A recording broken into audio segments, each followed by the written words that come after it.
apparently quite influenced by ideas surrounding eugenics, so the idea of racial purity, the body perfect,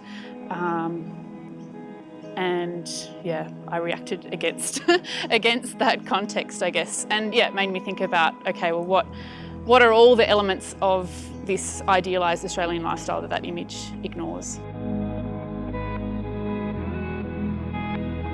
The work that I'm producing for this exhibition is titled Under One Sun. The work that I'll be presenting is 63 silver gelatin prints that have solar diagrams that document a series of dates between 1789 and 1928, which correspond to massacres of Indigenous Australians.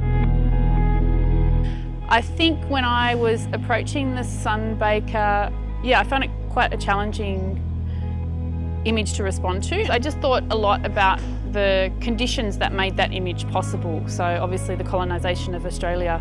And I was also really interested in the role that astronomy has played in navigation and colonisation. And from a very personal point of view, I was born in the Wild community of Woollahra in Central Australia. So it's 5 hours drive northwest of Alice Springs. And yeah, my first memory is leaving, so I don't have any memories of actually living in that community. But yeah, I've always been very conscious of that as an important part of my own personal history. And so I've been very conscious of the roles that the English played in the formation of this country and the lifestyle and life that I've been able to have here. So in choosing to represent these massacres, I'm obviously just working with a very, very small slice of what happened here in this country, because the majority of those incidents were not recorded during the colonial period by white people.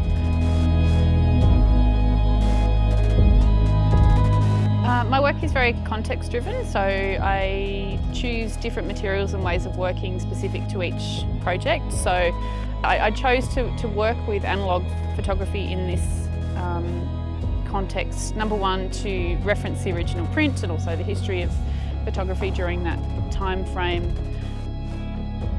I chose the medium quite specifically, so the paper stock is a warm paper stock that references that historical image. And I was really careful about how to produce these digital negatives as well. So transparency film is not a way that most people work with analogue photography.